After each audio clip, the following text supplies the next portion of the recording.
becomes a winner again. It's Sebastian Vettel. Barrichello versus Button. We are world champions!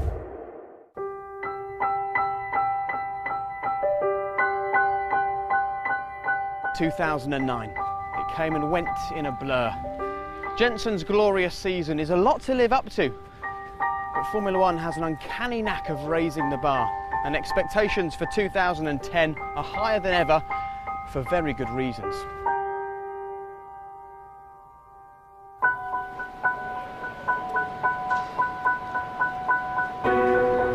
I'm so excited because this could be an amazing season, and if it's not, we're doing something seriously wrong.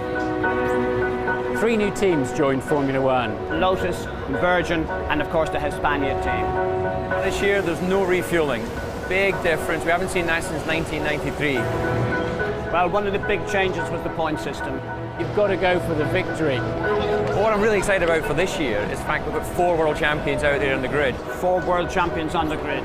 All in top cars with a real chance of victory. Alonso with Ferrari for the first time, double world champion. He looks really hot out on track. A lot of people's favourites. I think it's a very interesting season. I'm looking forward. Jensen Button, the reigning world champion, moves to McLaren. Big speculation in Britain, it's a huge source of excitement. A bold move into Lewis Hamilton's backyard. And that's his team. He's been part of the DNA of that team for 10 years. Button wants to show that he's a worthy world champion. He's the top grip. This season could be one of the best seasons. But the daddy of them all, Michael Schumacher, makes his return. He's 41 years old. Has he still got what it takes? Can he deliver? Can he add an 8th world title? Was it the right thing to do? Who knows? He thinks it's the right thing to do, and he could be right there in the mix to be the champion. Top driver, so close to competition. We mustn't forget Felipe Massa coming back from his accident in Hungary last year. Obviously got a point to prove. Mark Webber and at Red Bull, Sebastian Vettel, who almost won the title, came very close last season. It looks very tight at the top, a tough fight, only one can win. New teams, new drivers, but in Formula One, some things always stay the same. Winning is everything. What a season this is going to be. I haven't been this excited since late 80s, early 90s when we had the sort of Mansells, Piquets, Prosts, Sennas. It's just going to be a titanic battle for the championship. This has everything. Mouth-watering stuff. I can't wait for it to start.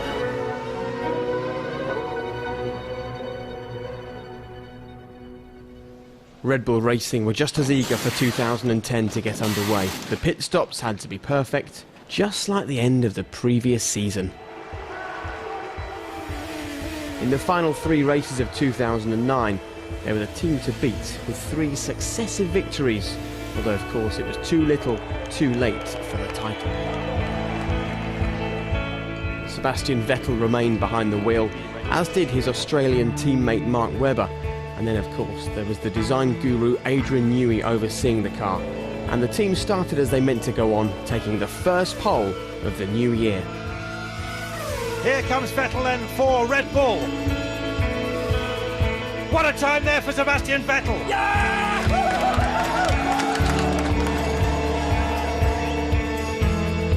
These very nervy moments, they always are at the start of a Formula One season. Lots of power, lots of power. It's sick, I tell you what, that Red Bull's sick. Rocky, can you do anything to fix it? Negative, it's mechanical, The race was unfolding for Red Bull.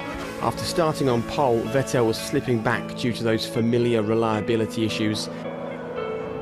And an equally familiar face took full advantage, Fernando Alonso. Double world champion in 2005 and 2006, he didn't settle at McLaren and then returned to an uncompetitive Renault before getting his dream move to the most famous team of all. Fernando Alonso, it's his first race for Ferrari, and he's a winner in Bahrain. So despair for Sebastian Vettel, but delight for Fernando Alonso. Winning a Grand Prix is special. Winning the first Grand Prix of the season is special, and winning for Ferrari first race is special. It's a pity, but you know, what can you do? I think all in all, there is only positive, except the failure this weekend. For the established F1 teams, Bahrain signalled the start of a long road ahead, but for some, simply making it to race 1 was a victory in itself. 2010 was the season that Formula 1 took down its barriers and welcomed 3 new teams into the exclusive club. Lotus arrived with a lot of history and F1 experience to its name, but it was very much a new team, hoping to recapture some of its former glory. That story of just 4 of us in there on day 1 is entirely true, with Sylvie answering the phone on reception. I'll put you through to HR, sort of let the phone go and then go, hello, it's HR. Virgin was another team doing its learning in front of millions. My wheel came off, front left wheel came off. We had nothing to start with at all, not a spanner, not a drain tray, nothing. We had to start completely from scratch, and it's been very tough, but you know, we like a challenge. Hispania had the biggest battle, arriving in Bahrain with no testing, and Karun Chandok having never even turned a wheel before qualifying. Every time we thought we could get the car out, some other little problem cropped up, and even in qualifying, you know, I remember seeing the light go green and I was still climbing into the car on a footstool, and I could feel them putting the floor back onto the car underneath me. You know, it was that late. We started with no testing, which was quite a special fact for any Formula 1 team in history, for sure. I'll have my toes crossed, my fingers crossed, and my lucky underwear on. It's quite an experience. I don't think I'd want to repeat that. Lotus had a promising start to their season, with both drivers reaching the checkered flag. We've seen that we can finish races, and obviously we have to build up from there. We have a lot of work to do, that's pretty clear, but we knew that, and it's a challenge. For the other new teams, though, it was a real baptism of fire, with all cars retiring. It was clear it was going to be a long, tough season ahead. So as the sun set over the desert in Bahrain, it was celebrations for some, but an otherwise underwhelming first race of 2010. A lot of people were ready to write Formula 1 off after the Bahrain Grand Prix. I mean, I love Formula 1, I enjoy every race, and I didn't have a problem with it. Everyone was, oh, it's rubbish, and we've got to change everything. But of course, by the next race, everything was fine again. Bahrain didn't necessarily deliver. Is Melbourne going to get us back on the right track when the lights go out? Lights will guide you home. I will try to fix you. Vettel's away, gingerly but ahead. There's a spin there with that Alonso there facing the wrong way. Drama already here in Melbourne.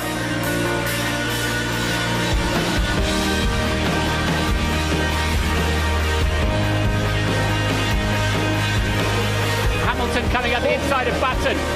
I didn't feel that I was quite ready for the first race in terms of understanding the car, but the second race in Australia I felt pretty good with my surroundings. Slicks for Button, he's the first man to get brave. When I put slick tyres on and drove out the pits, I was thinking, it's a little bit wetter than I remember. Braked for turn 3 and everything just locked up and went straight on. And that's a real problem seemingly for Jensen, but has he gone too soon? Well, I did that on purpose. I stayed off the circuit on purpose so that nobody else put slick tyres on. Button's just at the fastest lap. It's almost 5 seconds faster than anyone else. Sebastian Vettel is out. Jensen Button is now leading. There's been a collision. It's Hamilton and Webber. So boring, this Formula 1. It's what I hate about it most.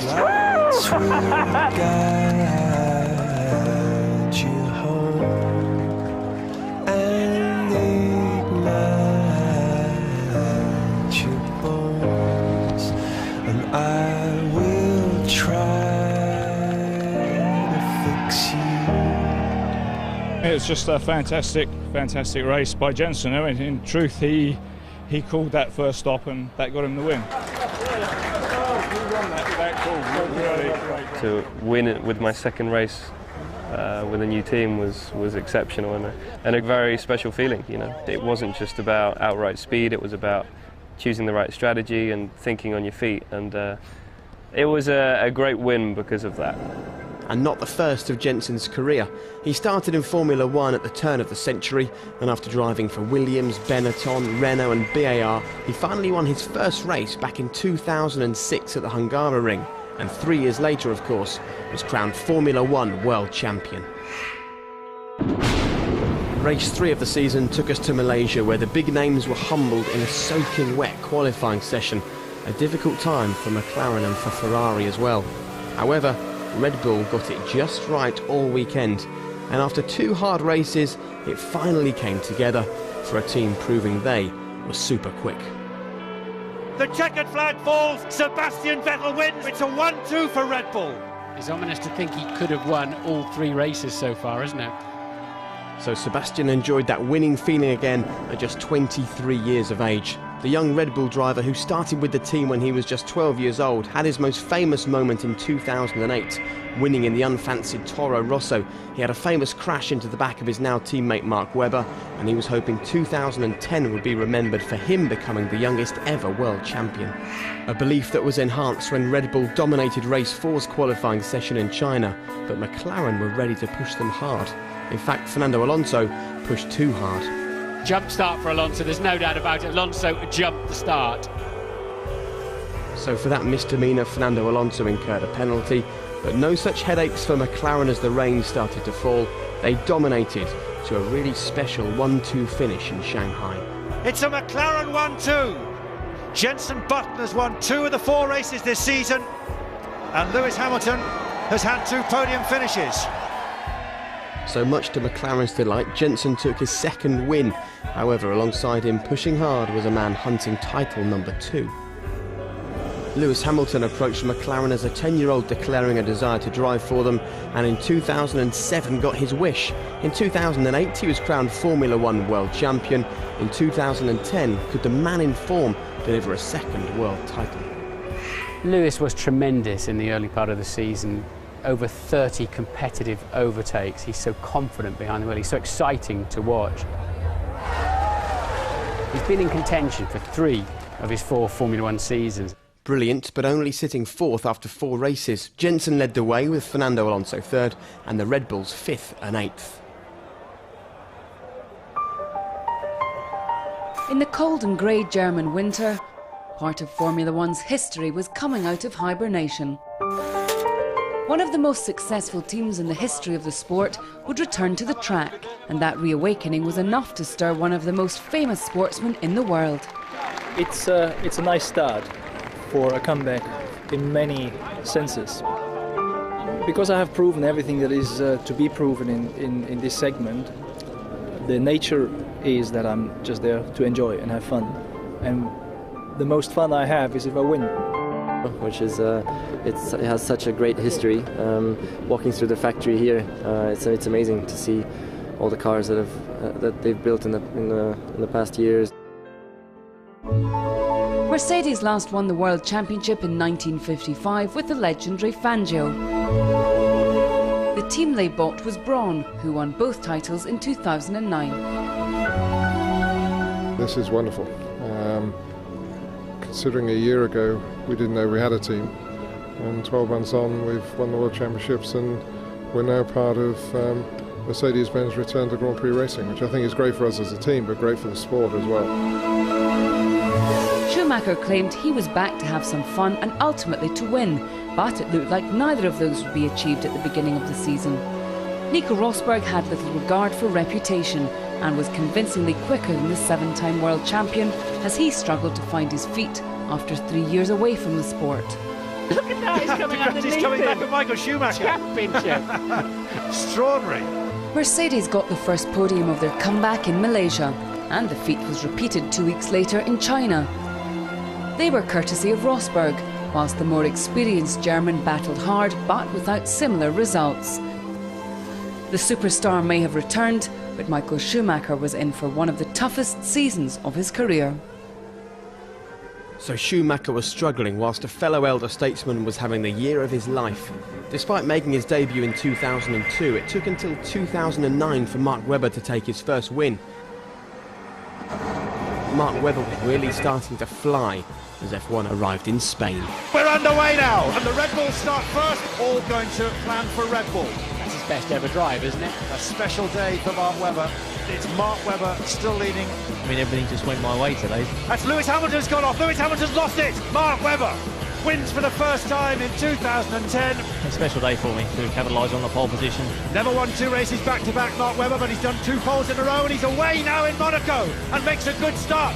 Jenson Button stopping. The championship leader is out of the race. Another fastest lap for Mark Webber. The greatest of my life, I suppose. He was just in an absolute class of his own. To join the likes of Ayrton Senna and those guys around here is a real challenge. Left them all for dead. A few laps to go. It looks like the track is actually narrowing. It looks like the barriers are coming closer and closer and closer to it. It's a winning weekend for the Australian. He's done it. Amazing. To get the maximum amount of points, he used to say, in the last 2 races. Mark Webber has really stepped up his game. No one really gave him a good chance of winning the championship. So 2 successive wins meant Mark Webber was the new championship leader with 50 points from 2 races. It also meant his team led the way as Red Bull knocked McLaren off the top in the constructors' battle. So 2 wins, a big haul of points, and it was all promised to his 2 dogs back at home, as Eddie Jordan found out. I knew that we just needed to execute some clean Sundays. You know, the team's had some incredible potential, as we know, but to get both 4 days right, obviously with quali and both races, was really rewarding. So yeah, bit of a surprise, but a nice one.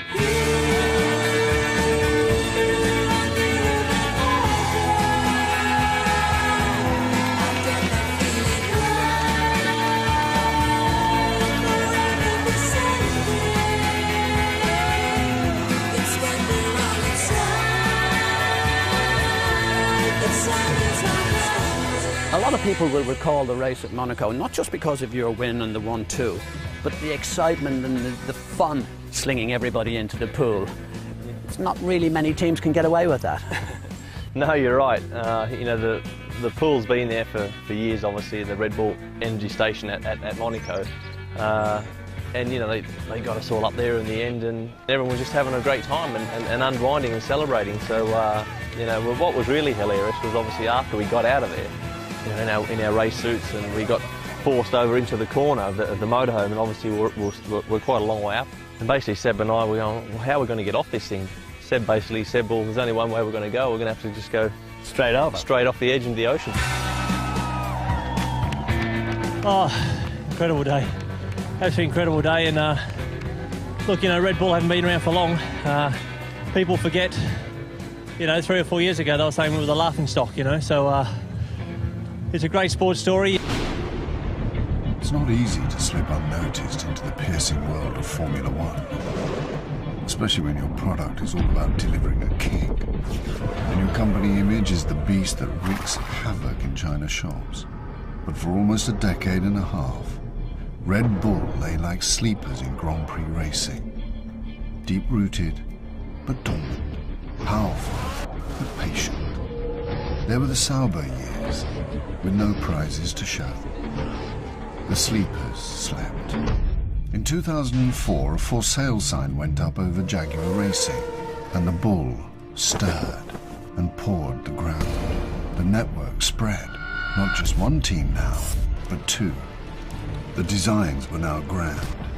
Adrian Newey took his place at the technical end, and David Coulthard sat behind the wheel. Was this the moment? Not yet. In 2008, Coulthard retired, and in 2009, the team of Sebastian Vettel and Mark Webber slid into the RB5, and the beast lowered its head and locked its horns. It's Red Bull on a charge. Beef against bull. Jenson Button's run is over. Second place in the Drivers' Championship, second in the Constructors. And now in 2010, the sleepers sleep no more. However, in Turkey, the sleepers had a rude awakening. Red Bull is a relatively new team. I think they've made mistakes. They're the fastest car on the track, and they didn't manage their 2 drivers who are very different in character, neither of whom will yield at any time. Up until lap 40, we'd done everything right. We're underway at Istanbul Park. The 2 leading cars, Webber and Hamilton. We've got Mark back out in the lead ahead of Lewis. We've managed to jump Lewis at the stop with Sebastian as well. We're back with a 1-2 for Red Bull. Until that 40, everything was looking good. Dive down on the inside, had the corner, was on the left. Then all of a sudden, Seb comes to the right pretty fast. I was just trying to focus on the braking point, and all of a sudden I lost the car. We were obviously wheel to wheel at that point. I remember I was talking at that point, and I just went silent. Boom. Oh dear, they've come together! Webber and Vettel have come together. What was going on there? Through goes Jenson Button, ahead goes Lewis Hamilton. Neither yielded, and you know, the result is everybody loses. I'm not the kind of guy that pushes all the fault to one guy. We are a team in the end of the day. You know, if we did it again, obviously I don't think I would do a massive amount different from my side. There would probably be a difference of opinion until we go to our graves. I blame Vettel on that occasion. It seemed to me as if he moved into Mark Webber a little bit, but whatever happened, Vettel was out of the race and Webber failed to win. The outcome of that was much more damaging in some respects than the actual incident itself, because what it did was sort of momentarily split the team. Obviously at that time I was the leading car, so usually the leader then dictates where to go. My opinion hasn't changed too much, you know, after the race. You know, you can say whose fault was it? Well, you know, we went down there, it was close, we touched, Seb moved across a bit, okay, that's what happened. I think the Red Bulls gave us the 1-2. They made life a lot easier for us. The charging Red Bulls may have handed a welcome 1-2 to McLaren, but Lewis Hamilton and Jenson Button were at the centre of an almost identical on-track incident. And Lewis, we need you to save fuel. Both cars doing the same. The exit turned out quite slow, and so I had to go around the outside into 12. You know, why not? Look at this. Button fancies a run. It's the same place where the two Red Bulls went together. I wasn't really too happy. I didn't really fully understand what the hell just went on, because next thing I knew, Jenson was past me. Button's still there and he's got the lead. It was a fun move. We were side by side for 3 corners, but the problem was I got a bad exit onto the straight. Button overtakes Hamilton, but he's coming back on the pit straight. Down towards the first corner. Oh, they almost came together then, didn't they? I think they did touch, didn't they? And Hamilton's back in front. Okay, Jenson, we need more fuel saving. Fuel is critical. Conserving fuel isn't a secret code for don't race each other. Well, if it is, nobody told me. Looking back, it was a great battle. Me and Jenson, we finished 1-2. It was a great weekend for the team. It's the first time win for Lewis Hamilton in 2010, and Jenson Button makes it the McLaren 1-2. Montreal. I remember when I had my first qualifying pole position there, and I remember exactly what point of the lap I was told that I got pole position and the feeling that I had, and it was the same feeling then that weekend. Look at Lewis Hamilton. Hamilton has found something. Now onto the pit straight, and he's absolutely charging for it. Lewis Hamilton knows the time to beat, and he's done it! And the first time this season that Red Bulls have been knocked off their perch. Okay, Lewis, we need you to stop on the circuit. There's not enough fuel and we need to have a fuel sample. And I had to stop and I had to push the car back. He's been in contention for 3 of his 4 Formula 1 seasons, and that tells you everything you need to know about how brilliant Lewis is at the wheel. Only one driver has won from pole this season. Lewis Hamilton aiming to change that, and he's away first so far. Hamilton, Vettel, Alonso and Button are through. You always get a bit of Alonso pressure on the track, but did you expect it in the pit lane? Coming to pits is Lewis Hamilton and also Alonso, so now it's Red Bull 1 and 2. Vettel leads from Mark Webber. Suddenly it's all changed. Hamilton had to make his pit stop because he needs this time now. Later on, he's just ahead there of Alonso. They've almost coming together. They're wheel to wheel as they go out now towards the track, the former teammates. And Alonso has just got ahead, so it hasn't worked out there for McLaren.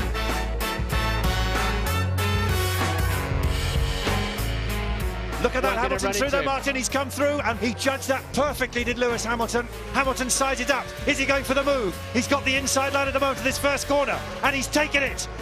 Lewis Hamilton back in the lead. I think that the Lewis-Jenson relationship has been very good for Lewis. And it's a McLaren 1-2 now, just as it was in Turkey. I think it's been able to actually diffuse a little bit of the pressure on Lewis as the sole British driver within McLaren. Formula One's back in North America and Lewis Hamilton wins again in Canada. Jenson Button makes it a 1-2 for McLaren. What a perfect day. Woohoo! Yeah! We can do this. Thank you. I think that, you know, the admiration between the two of them in terms of their skills behind the wheel is apparent. So after Canada, Lewis Hamilton was now top. His teammate was hot on his heels, with Mark Webber sitting third. However, he went even higher as F1 returned to Europe. Oh no! Mark Webber's gone right up there. What an impact that was. And whilst an uninjured Mark Webber was testament to the safety in Formula One, Sebastian Vettel's win was testament to the speed Red Bull were now boasting. So often it's been gremlins on race day for Vettel, but here is the reminder that he is a championship contender. Yeah! That's what I'm talking about! That's what I'm talking about! Yippee! However, despite the success on the track, the cracks were starting to show off it.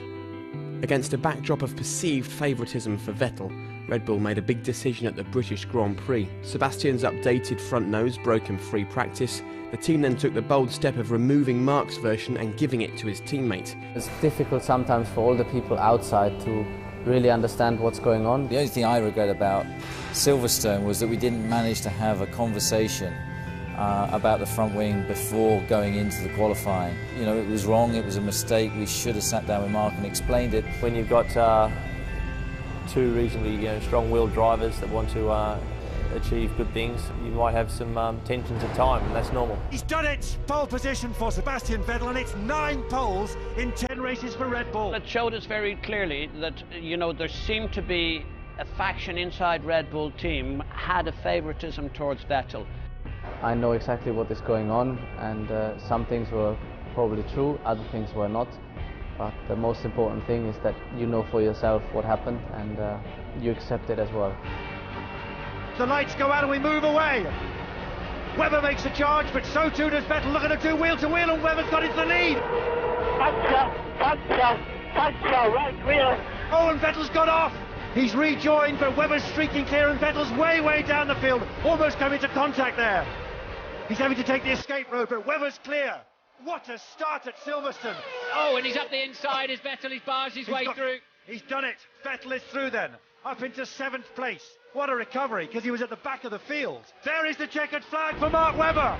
He was seething in qualifying yesterday, but he's successful on Sunday, and he's won at Silverstone. Well done, Mark, you won the British Grand Prix, well done. It's always difficult to go completely open slather with all of your feelings and how you really do feel. Not bad for a number 2 driver. Do you think you'll manage to smile now? Number 2 driver. For the first time since Bahrain, Ferrari had a car equal to the Red Bull. Felipe Massa was leading, Fernando Alonso was second, Sebastian Vettel third. But Massa was lapping slower than a frustrated Alonso, and Vettel was close. Ferrari now had to try and convince everyone that Massa had acted voluntarily. We didn't have team orders in the race. Thank you very much. Team order is not a problem. There are no team orders. Felipe was a little bit slower, and Vettel was catching up with the tires. Show us the evidence. There were clear team orders. So Fernando was faster than you? Yeah, I think everybody saw them. That was probably the clearest team order I've ever seen. It was good to finish this race in this condition, honestly. But a driver's decision isn't normally followed by an apology. Good lad, just stick with him now. Sorry. I think it was too raw. I think to see something like that orchestrated in the most public way was distasteful, left a bad feeling amongst a lot of, not just the teams, the media and the general public. The sports governing body, the FIA, found Ferrari guilty of breaking the ban on team orders, but limited their penalty to a fine. In their defence, Ferrari explained that they had to manage the order because they couldn't trust their drivers to race without colliding. Fernando had set his stall out as Ferrari's number 1 earlier on in the season with this ruthless overtake of Felipe Massa in the pit lane in China. Alonso was Ferrari's focus for the championship. We always said everywhere that for Ferrari the team is the most important thing, and the drivers that are working in the team knows very well. Great result. And very magnanimous. You won't have any idea what that word means, so I'll explain it to you later. But the bottom line is Ferrari has to win. And in Germany, Ferrari had to win in that way. Time would tell whether the extra 7 points for the win would be enough to hand Alonso the championship. But what did happen in Germany crushed Felipe Massa's spirit. He wouldn't be as fast again all season. Fernando is faster than you. Can you confirm you understood that message? It was a message he understood only too well. It must be a wonderful feeling every morning when your eyelids open as a Red Bull driver, knowing just what a great racing car you have. The Red Bull is just so fast. The Red Bull's impossible to beat. That's just insane how fast they're going. The Red Bull was unbeatable. Today Red Bull were very, very quick. Those guys, I don't know what the hell they're doing, but it's incredible. Red Bull are absolutely leaving the others for dead. Really, really impressive. Fastest in every session so far. Cars like this, you don't get that too often in motorsport, and I'm sure they're enjoying it to the max. Red Bull, quite frankly, have been stunning. And here comes Mark Webber, the winner of the Hungarian Grand Prix, and he now leads the World Championship. This Red Bull is the class of the field. It's built on the strengths of the 2009 car, so I think that there's no question that it's the car of the season. Mark Webber's victory in Hungary chalked up the 6th win of the season for the Red Bull RB6. The race would also see its 12th podium and 11th pole position. But it was a car that attracted controversy. Accusations of bending the rules came and went, but its speed was always there. And here's why the RB6 was the quickest car of 2010. Designer Adrian Newey was the first to channel exhaust gas through the diffuser, which added downforce. Other teams copied the idea throughout the season, but they were always one step behind. Newey also got the rest of the car's aerodynamics just right. Side pods, floor and rear wing, as well as good weight distribution, a low centre of gravity, and a drivable and fuel-efficient Renault engine. But arguably the most significant and most controversial part of the RB6 was the front wing. When the regulations have required the lower edge of an end plate to be 85mm above the ground and they're touching the ground, then perhaps it's a little bit too far. But the Red Bull front wing passed every test the FIA could devise. It was a better concept and it was developed more effectively throughout the year. The RB6 was truly car of the season.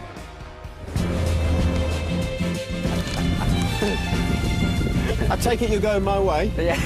It's quite nice that Spa is sort of signifying the run-in now to the end of the season. It's the sort of the perfect track to go to launch this race towards the title, isn't it? Well, this must be one of the most exciting finishes to the season for years and years, and certainly that I can remember in recent times, because we've got 5 drivers up for it in 3 different cars. You wouldn't want to guess who's going to win it. Welcome to Spa, the most respected circuit on Formula One's calendar.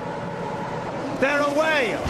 Hamilton, and look at Kubica the way he's jet forward, and Webber's had a shocking start. Hamilton into the lead straight away, Button ahead of him, Hamilton leading.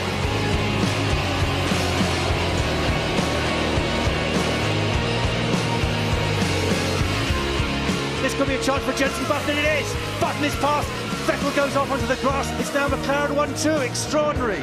In second, minded my own business really. Sebastian was not going to come past on the inside because there was no room, there was grass, even though he did try. Oh, there's a run there, Vettel has lost it there on Jenson Button, and that's gone! And 2 championship contenders are really in the wars! I didn't understand what had happened at all. I don't know how he could have come into the side of the car, you know. It was a strange angle. Jenson Button is out at the Belgian Grand Prix. A massive blow. Yeah, it hurts quite a bit really. To go out of a race when you're in second and lose 18 points could have been even better.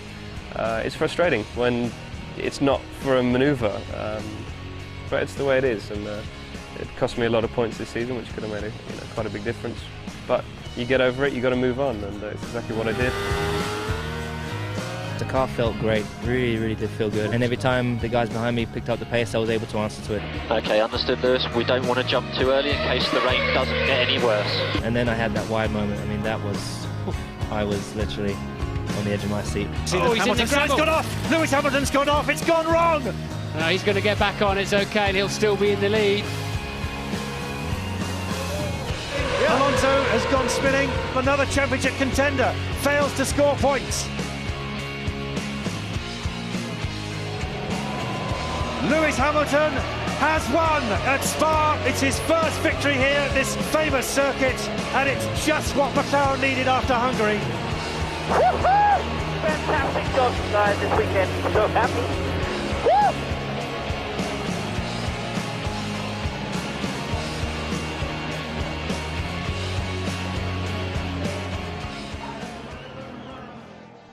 Well, after Lewis set the pace in Spa, David, Eddie and I arrived in Italy for the next race at a rather gentler speed for a Grand Prix that is anything but slow.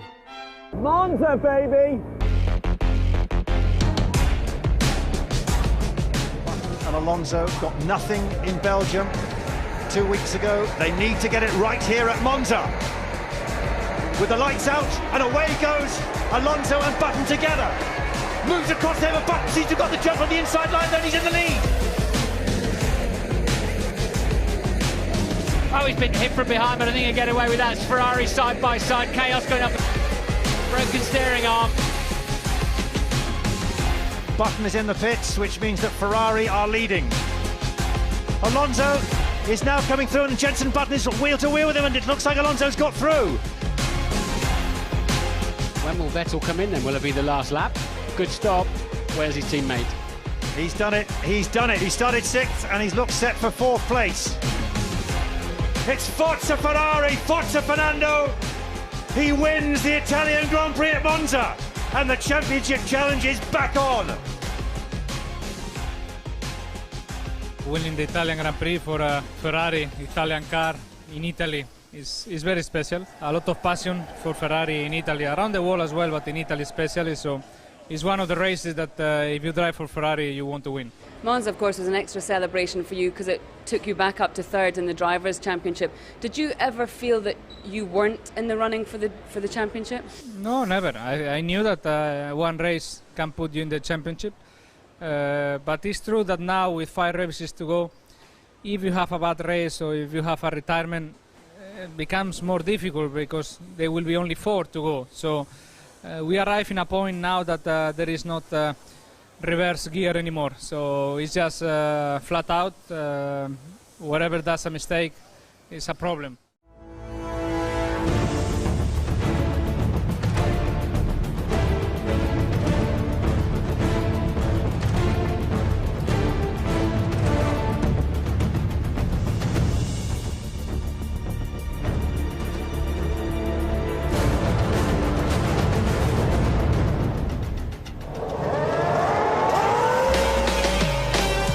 Inside and coming through.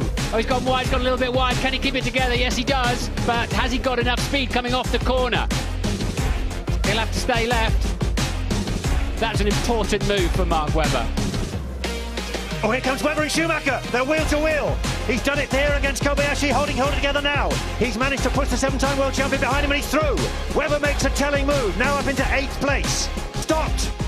For the 2nd race running, Lewis Hamilton is out of the race before the finish, and it's no points in the championship. And as he rounds the final corner, Fernando Alonso, from pole to flag, has set the standard again.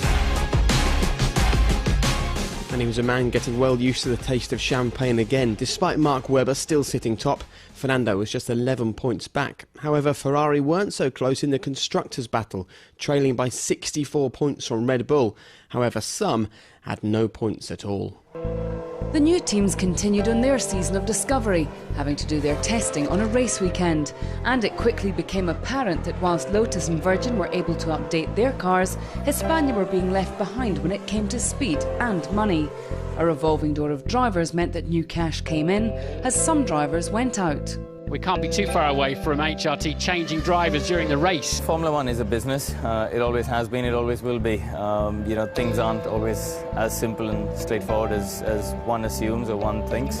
Formula One is in a very tough moment where the budget that drivers can take into teams is very highly prioritized. You know, unless you have a budget like that ready to go, you're in a difficult situation. Virgin had their own problems, having built a car with a fuel tank too small to finish a race. Length, weight of the car and everything is all important. You know, we pushed the boundaries, we got it slightly wrong. Once it was sorted, Timo Glock was able to show his talents in qualifying, regularly finishing the best of the new boys. Timo Glock, fastest of the new teams. Do you think the new teams have added anything to Formula One? Yeah, definitely. I mean, first of all, we added a couple of cars more to the grid, which makes it more exciting. It makes maybe a bit scary moments into races when the blue flag's coming up and we get lapped. Oh no! Mark Webber's gone right up there. He was trying to slipstream the Lotus. I think it makes the racing more interesting, and I think the new teams will be much better sorted out next year. The battle between the three new teams provided an interesting sideshow throughout the season, and it was Lotus who was the strongest when it came to race finishes. They realised their 2010 dreams and secured that valuable 10th place in the Constructors' Championship. The future is very, very bright for us. We wanted to secure 10th place, but we wanted to make sure that we were in position to be much better than that next year, and I think we've ticked every box. And despite having no updates or driver consistency, Hispania finished ahead of Virgin. And Virgin's struggles continued in Japan as Lucas Di Grassi crashed on the way to the grid. 2 Red Bulls, 1 and 2 at the start. Will they stay that way by the finish? We're underway in Suzuka. A move by Hamilton straight away, but Webber looks to have been caught by Kubica and straight off goes Petrov into the wall.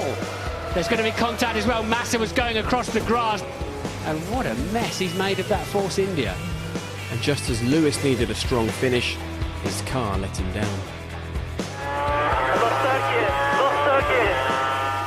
It's only a matter of time now before Jenson Button is past Lewis Hamilton. And Lewis lets him go. It'll hurt, but that's the only sensible thing to do. Meanwhile, Sebastian Vettel tasted that winning feeling in his Red Bull once again. And so Sebastian Vettel wins, Webber comes in second. Red Bull take a 1-2. They are a force that may well leave the rest trailing. And at this point they were another 1-2 finish for Red Bull.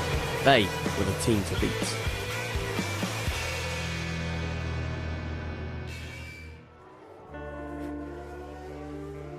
As the season continued, so did Michael Schumacher's troubles. He's trying to on the inside. Schumacher's almost put him in the wall. Schumacher almost put him in the wall there. 2 fourth places in Turkey and Korea were his highlights, but what kept people talking were the low points. So not really a masterclass by Michael Schumacher. Much tougher than I expected it to be. I remember well in December, just before Christmas, getting into the factory and signing the contract, seeing the factory, seeing the development of the car and talking to the engineers. Knowing what has happened last year, Mercedes joining, me coming into the picture, there could have only been one subject and target, and that was the title. I think Michael played a bad hand by saying, of course, I'm only coming back to win the title. It put too much pressure on him, and the young chargers of today just put so many manners on him earlier on in the season. He lost out in every wheel-to-wheel battle. It's been a bit sad how tough it's been for him. He had some nightmare races, of course, in Montreal and Singapore, where he really did look out of his depth.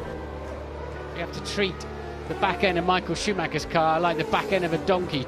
It hasn't worked out driving-wise as well as he would have hoped, and certainly this has probably been his most negative display relative to a teammate in his career. But later in the season, I think we've seen some of the old Michael coming back, and I'm looking forward to him in 2011. Pirelli tyres, the new Mercedes car he'll have to drive. It's fine. Michael will be just fine. South Korea was in for a treat. 5 drivers hunting the title as the country hosted its inaugural Grand Prix. We were made to wait for the action as the track was flooded by persistent rain, making the drivers' jobs almost impossible. It's the worst condition I ever drove a car. A race of attrition saw 3 different men leading the Drivers' Championship throughout. Only 3 races to go. The championship is about to decide. Every race is important. Lewis Hamilton was under pressure from his nemesis Fernando Alonso and made a critical error. Hamilton went absolutely bull wide. Alonso goes through. And after toiling in the rain and eventually coming home 12th, Jenson Button now needed a miracle to defend his driver's title. Are you still in the race for this championship? No, not really.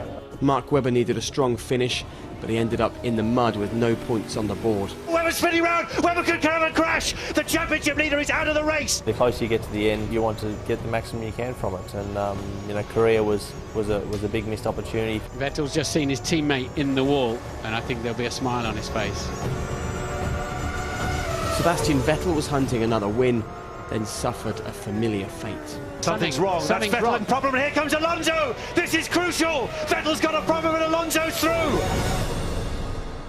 You lead the race and you have to retire because the car breaks down. is a difficult moment. Fernando Alonso comes round the final corner. He was saying in the summer, I'm going to win the World Championship, and few would have believed him, and he now leads the championship with 2 races to go. It's getting better and better for Fernando Alonso. Alonso is quite remarkable, declaring at Silverstone that he would win this championship. He's just consistently been on the podium since July. That's made the difference for him. So after Red Bull heartache, Fernando Alonso now led. He was trailing by 47 points after the British Grand Prix, but even then maintained he'd still be world champion. Nico Hülkenberg was the toast of the paddock after a stunning performance in a wet qualifying session gave him his very first pole position in Formula One. Look at the time! Look at that! It's almost a second quicker! Nico Hülkenberg, job on the line at Williams, but a job well done today in qualifying. But it wasn't enough to stop him leaving Williams at the end of the year. Jenson Button, the victim of an attempted armed attack on the Saturday night, put that behind him to drive an impressive race. However, it still wasn't enough to keep him in the hunt for the title. Jenson drops out of the title hunt though. Sebastian Vettel made up for his Korean despair with a win that also helped Red Bull finally clinch that well-deserved Constructors' title. Sebastian Vettel wins in 2010. Red Bull, the Constructors' champions for the first time. And so with 1 race to go, Fernando Alonso had an 8-point lead over Mark Webber. Sebastian Vettel and Lewis Hamilton were just clinging on to their coattails. Jenson Button was now out of the race. In the Constructors' Championship, Red Bull finally had the title they wanted. They had to wait until the penultimate race of 2010 to finally clinch the title. I had some dreams in the week before, after Brazil and so on, because we still had, the belief in us. It was difficult to be patient and do the normal preparation. As Formula One arrived in Abu Dhabi for the last race of 2010, it did so with 4 men involved in the greatest title struggle ever. 4 drivers still in with a chance of winning is very unusual. I think all of us had key points where it probably slipped or, the tide turned. That was one of his worst qualifying sessions, Mark Webber, when he needed it to be one of his best. We had periods where, we got treated like a hero, and then other times where it was a little bit more rough for us. The atmosphere in the paddock, everyone was extremely pumped and excited, so it was difficult to be patient, wait and do the normal preparation. I can't recall at any other season having as many contenders for a championship. I feel confident now. This weekend is time to do it. The others are the ones that have to worry. I don't have to be cautious whatsoever. I believe in myself. I think it's time that we have a decider. You are tensed, you're nervous. In the end, I just said to myself, try to win that race, and everything that comes on top is a bonus. We've ended up with this incredibly intense series. When we went into the race, obviously I started from pole. I had the best position to start from. The aim was always to become world champion one day. Who will be champion today as we leave the grid at Abu Dhabi? Vettel moves forward. Alonso comes through. Button's got the jump. Alonso down into 4th, and Webber is 5th behind him. I was very proud to be part of the race in Abu Dhabi, part of the 4 guys who can still win the championship. Down into the turn 5, and we've got 2 Mercedes side by side, and they make contact. Michael Schumacher round. Will he? Oh, the big smash there. That's Lewis. He's gone straight into him as well. What a dramatic start. It's Webber. He's coming in early. He tried this early in the season, and it worked in Hungary, and he's away, and that was well done. Seemed to be no major problems there. But the problem he's got is he's way back, isn't he? I didn't know where the others were, so I didn't know whether winning is enough or not. Here comes Alonso. Oh, he's almost got into the wall there. No matter what, Fernando was leading the championship before the race. So we knew that, first of all, we have to finish, and secondly, we get more points than him. And here comes Alonso going through the inside of Petro, but he's gone off the track. He cannot gain position though. And Alonso there, a little mistake. Hamilton watching, and all the spectators. Surely Red Bull will now respond. They did the right thing, leaving Vettel out. Of course, if you have highlights and you win races, it's nice and you enjoy. So Vettel comes in. But people try to knock you down, and you have bad results, and you have to stand back up. Vettel retains the lead and critically ahead of that Sauber that they were trying to monitor. He almost came together there. He's got to watch out though. That could have been a world championship making a pit stop. A round of applause there from Horner. I think, in terms of mindset, we had the exact right approach. Come on, Sebastian, give it everything you got. Come on. Of course, you are tensed, you're nervous, and you have this special nervousness going on. Sebastian Vettel flies down the pit straight, and is he heading now towards the World Championship? Mark Webber down in 8th, stuck behind Alonso. He started there and he's going to finish there. and how he'd love to finish where this man is heading now. In 1976, James Hunt had actually the same story, because he never led the championship until the last race, where he turned it around and he won the championship. It's a double for Red Bull! Oh, thank you, boys. Unbelievable. Thank you, I love you. Unbelievable. Since I crossed the line, it has been quite a journey so far. Obviously, it was extremely difficult to realize, and it still is, what happened, but I'm very proud of that and proud of what I have achieved, but it's also a little bit weird and strange because you don't know how to handle that. I'm speechless, you know. I think it will still take some time to realize. I mean, I didn't know where the others are. I knew that I was leading because I saw P1 on the pit board, and obviously, you know, when you start the race, you know where you are. It's just so difficult for me to put this in words, you know. Sebastian is a very, very deserving world champion.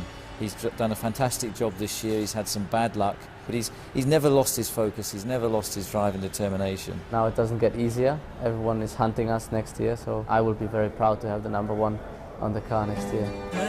Sebastian Vettel, the sport's youngest ever world champion, winning by just 4 points from Fernando Alonso. Mark Webber finished third, with Lewis Hamilton just 2 points further back. And Red Bull were the Constructors' champions. McLaren held on to second, and Williams just pipped Force India to 6th place by 1 point. One of the greatest Formula One years of all time. The best season in Formula One for many a year. It has been so exciting, full of incidents.